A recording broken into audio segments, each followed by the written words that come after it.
Hello everyone. आज की इस वीडियो में हम जो हमारी क्लास 8 की साइंस बुक है उसका चैप्टर नंबर 13 करेंगे, साउंड। तो आपको पता है कि भाई जब आप स्कूल में होते हो तब आपकी पीरियड ओवर होती है, आपको कैसे पता चलता है? बेल रिंग होती है तभी, या फिर कोई आता है तो उसके रूम में एंटर होने से पहले आपको ये पता चल जाता है कि हाँ भाई कोई आ रहा है। वो कैसे पता चलता है?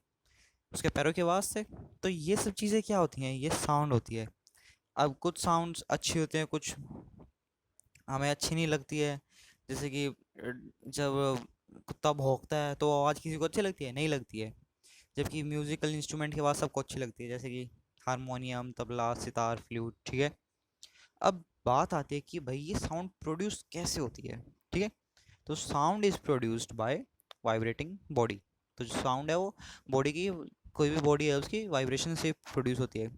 Touch the school bell when not in use. What you feel? Again touch it when producing sound. Can you feel the vibrating? जो स्कूल बेल होती है जब वो ऑन होती है, यानी कि जिस टाइम पे वो पीरियड ओवर होता है उस टाइम पे जब वो चलती है तो उसको आप टच करोगे तो वो हिलती हुई वाइब्रेशन सी नजर आएगी आपको, उसमें टच करोगे फील होगी वाइब्रेशन। पर जबकि वो बंद है उस टाइम पे अगर आप उसको टच करोगे वाइब्रेशन आपको फील नहीं होगी, क्योंकि वहाँ पे उस टाइम पे तो कोई वाइब्रेशन हो ही नहीं रही है। तो ये डिफरेंस आ रहा है। तो इससे हमें क्या पता चला कि जो साउंड है वो वाइब्रेशन से ही प्रोड्यूस होती है। अभी कि इसने ये पतीला लिया, पतीले को इसने टक से मारा, तो उधर जब उसने मारा तो वाइब्रेट हुआ, वाइब्रेट होने की वजह से वो साउंड प्रोड्यूस हुआ। यानी कि जो पार्टिकल्स होते हैं हमारे किसी भी ऑब्जेक्ट के, the particles of any object when stuck by any other object, they all vibrate and due to this vibration your sound is produce. ठीक है, यही है। इसने फिर ये रबर बैंड का दिखा रखा है कि रबर बैंड को बांधो, उसको खींचो, उधर भी वो वाइब्रेशन की, प्लकिंग द रबर बैंड, वही है वाइब्रेटिंग। ठीक है, अब बात करते हैं वाइब्रेशन की। As you learn in class, your previous class, in six class, the to and fro और back and forth motion of an object is called vibration. यानी कि टू एंड फ्रो जो मोशन होता है ऑब्जेक्ट का होता है vibration. When tightly stretch when is plugged it vibrates and produce sound. When it stop vibrating it does not produce sound. यानी कि जो टू एंड फ्रो मोशन है किसी भी ऑब्जेक्ट का, जब वो टू एंड फ्रो मोशन में हिलता है तो वो हमारी वाइब्रेशन होती है। पर जब कोई ऑब्जेक्ट वाइब्रेशन में है वो तभी साउंड प्रोड्यूस करता है, जबकि जब कोई ऑब्जेक्ट वाइब्रेशन में नहीं है तो वो तब थोड़ी ना साउंड प्रोड्यूस करता है। ठीक है। तो एक्टिविटी में देखिए, इस एक्टिविटी आप रीड कर लीजिएगा। हाँ, ये देखिए, इसने, ये प्लेट है, इसको इसने टक किया, चम्मच से मारा, जब तक उसमें वाइब्रेशन थी तब तक हमें आवाज़ आई। धीरे धीरे आवाज़ कैसे कम हुई? धीरे धीरे आवाज़ कम होने लगी क्योंकि वाइब्रेशन भी धीरे धीरे कम होने लगी। तो वाइब्रेशन जिस पॉइंट पे जाके वो बंद होगा वाइब्रेट करना, तो उधर तो साउंड ही आना बंद हो गया।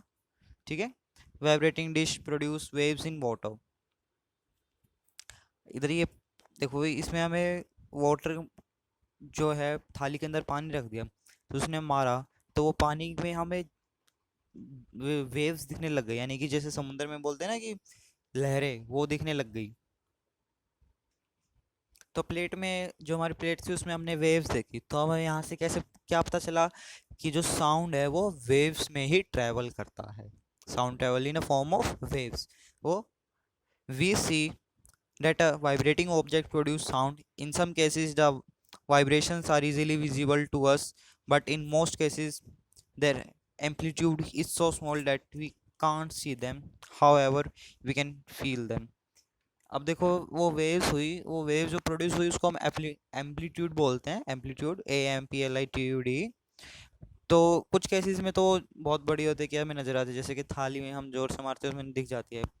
बट जब हम किसी बड़े टप में धीरे से स्टक करते हैं तो वहाँ पे वो बहुत छोटी होती है कि हम उन्हें नहीं देख पाते, देख भी पाते हैं, डिफरेंट केस आता है वो। यहाँ पे वही एग्जांपल देख रखा है, कुछ नहीं है, ये सिर्फ रीड आउट करने के लिए। अब musical instrument and their vibration part. अब देखो, कुछ म्यूजिकल इंस्ट्रूमेंट्स के आपने नाम लिखने हैं, उनके वाइब्रेशन पार्ट लिखने हैं। जैसे कि वीणा है, स्ट्रेच स्ट्रिंग, वीणा में जो है स्ट्रिंग होती है वो बजती है। तबले में क्या है, जो ऊपर का वो एरिया होता है, जो स्ट्रेच मेम्ब्रेन होती है, वो उससे साउंड प्रोड्यूस होती है। ठीक है। हारमोनियम में भी वही, उसके अंदर जो आप कीज प्रेस करते हो उधर की वाइब्रेशन से वो साउंड प्रोड्यूस होती है। यही सब है इसके अंदर, इस टेबल में आपको ये अपने अपने अकॉर्डिंगली बनाना है। May you might have seen the मंजीरा क्लैम्बल्स। मंजीरा, ये इसमें क्या है कि दो लोहे की प्लेट टाइप को आपस में भिड़, लोहे की तो नहीं होती हैं ये, कांशी वगैरह की होती हैं, पीतल वगैरह इस चीज़ों से बनी होती है। तो उनको जब हम दोनों को आपस में भिड़ाते हैं तो उधर वो आवाज़ आती है। वो आवाज़ किसकी वाइब्रेशन से आई? जो वो मेटल यूज़ किया था वो दोनों आपस में स्ट्रक हुए, तो उधर वो साउंड जो है वो प्रोड्यूस हुई। अब few musical instruments are given here, जैसे कि ये है घगतम, मटका बजाना, मटके का जो आउटर मेम्ब्रेन होता है, आउटर कवरिंग है, उसको बजा के जो साउंड प्रोड्यूस होती है वो सब है। फिर है, अब आपने एक काम करना है कि फिर अगला इंस्ट्रूमेंट है जल तरंग। जल तरंग में क्या है कि 6-7 गिलास लेंगे, पहले गिलास में थोड़ा पानी, अगले में थोड़ा और, थोड़ा और, थोड़ा थोड़ा और, ऐसे बढ़ाना है वाटर। ठीक है, तो उसमें आपने क्या ऑब्जर्व करेंगे? When we plug the string, ये तो डिफरेंट आ गया। हम क्या ऑब्जर्व करेंगे? जो खाली गिलास है जिसमें पानी कम है उसमें साउंड प्रोड्यूस कम हुई है, और जिसमें पानी जैसे जैसे बढ़ता गया उधर वो साउंड प्रोड्यूस कम होती गई, क्योंकि जो वाइब्रेशन का एरिया था, वाइब्रेशन पोर्शन था, वो वहाँ पे कम होता गया।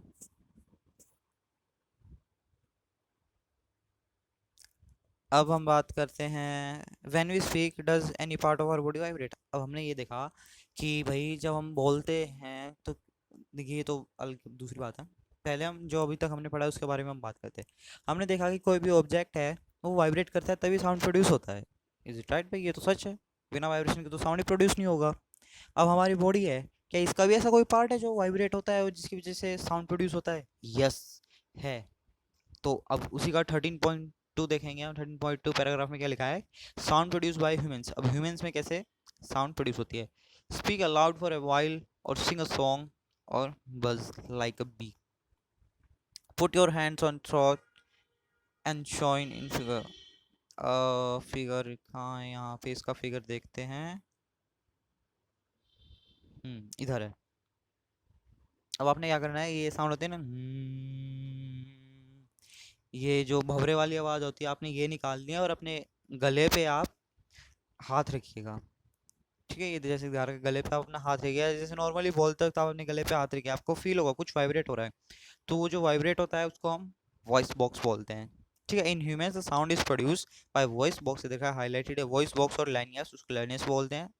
ठीक है, put your fingers on the short and fine bomb seem to move around. देखो आपके गर्दन पे एक आगे की तरफ निकला होता है, उसको वो बोलते हैं।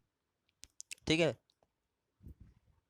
Date seem to move when you swallow, यानी कि जब आप कुछ भी मतलब मूवमेंट करते हो, बोलते हो, तो वो आगे की तरफ पीछे की तरफ से मूवमेंट में वो आपको अलग से नजर आता है। किसी गर्दन को आप देखिए अपने फ्रेंड की पे, आपके आसपास कोई है तो उसको बोलिए कि आप कुछ बोल के दिखाओ मेरे को, और आप उसके गर्दन पे कुछ चेंजेस ऑब्जर्व करिए। ठीक है, this part of body is known as voice box. It's upper part end of wind pipe. जो इसका ऊपर वाला पार्ट होता है वोकल कॉर्ड का, उसको हम विंड पाइप बोलते हैं। ठीक है, two vocal cords are stretched across the voice box and large in such a way that it leaves a narrow slit between them and the passage of air। अब देखो, ये यहाँ पे एक डायग्राम गिवन है, इसके अंदर देखो,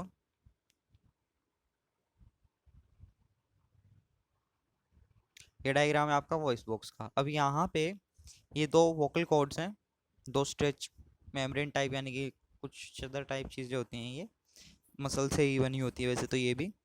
ये क्या है कि इनके बीच में ये जो स्पेस है, ये जो स्पेस प्रेजेंट है, ये पैसेज ऑफ एयर के लिए प्रेजेंट है। जब इसमें से हम बोलने की कोशिश करते हैं या बोलते हैं तो उस टाइम पे जो हमारी आवाज़ यहाँ से निकलती है, तो उस आवाज़ के निकलते वक्त यहाँ पे वाइब्रेशन होती है इन दोनों में, इन वोकल कॉर्ड्स के अंदर ये और ये जो हमारे वोकल कॉर्ड्स हैं, इनमें जो वाइब्रेशन प्रेजेंट होती है, यानी कि उस टाइम पे जो वाइब्रेशन अकर होती है, उससे हमारी जो है साउंड प्रोड्यूस होती है। ठीक है, when lungs force air through slit, the vocal cords vibrate, produce sound। और देखो जो लंग्स है, लंग्स जो हवा को अंदर लेते हैं, ठीक है, उधर भी साउंड प्रोड्यूस हो रही है क्योंकि वो उधर से पास होके जा रही है, वहाँ भी वाइब्रेशन हो रही है। Muscle attach to vocal cords can make cord tight और loose when the vocal cords are tight and then type of quality of voice is different. यानी कि अगर जो वोकल कॉर्ड्स है ये लूज टाइट, इनकी मतलब हवा जो एयर का प्रेशर है उस पर वो डिपेंड करता है कि वो जितनी स्पीड से आ रही है उतनी ज़्यादा वो होगा भाई।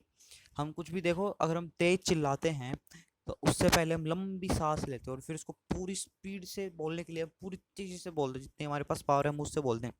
तो जो एयर की जो स्पीड थी, प्रेशर थी, वो लंग से बाहर आने की, उसको वो स्पीड बढ़ गई, स्पीड बढ़ी, वाइब्रेशन बढ़ी तो क्या हुआ, सिंपली जो आपकी साउंड प्रोड्यूस हुई उसकी जो मतलब कह सकते हैं कि फ्रीक्वेंसी है, फ्रीक्वेंसी आपका नेक्स्ट टॉपिक आएगा वो आपको पता नहीं, यानी कि उसके हम बोल सकते हैं तेजी, चिल्लाना, वो सब उधर उसमें हुआ। ठीक है, अब एक्टिविटी है।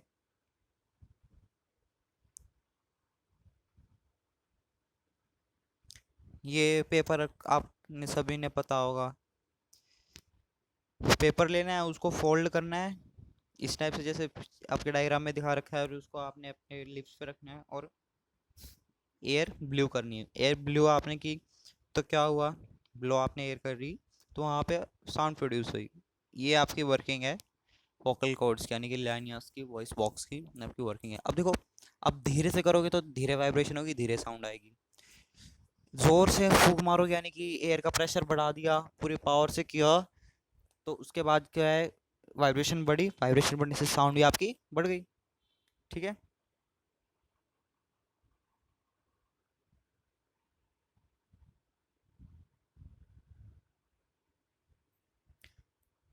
अब एक अगली एक्टिविटी यहाँ से देखें।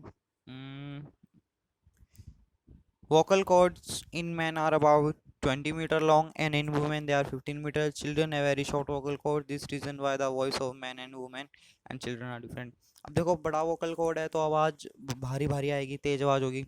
छोटा वोकल कॉर्ड है तो छोटी वाइब्रेशन है, आवाज़ धीमी धीमी आएगी। ठीक है, और बच्चों का छोटा होता है इसलिए उनकी आवाज़ जो है वो थोड़ी सी मतलब प्यारी लगती है, वो क्योंकि वो धीरे बोलते हैं। यही रीज़न है, जब वो बड़े होते हैं तो उनकी आवाज़ में चेंज आता है। तो आवाज़ में जो चेंज आता है वही सब है कि उनकी आवाज़ है डिफरेंट है। ठीक है, अब नेक्स्ट वीडियो में हम करेंगे sound needs a medium for propagation. Propagation का मीनिंग होता है उसको ट्रैवल करने के लिए। ठीक है, that's all for this video. कोई डाउट रह गया हो तो कमेंट बॉक्स में डाल दीजिएगा, स्पेशल वीडियो आपके लिए 1-2 दिन में बन जाएगी। ओके।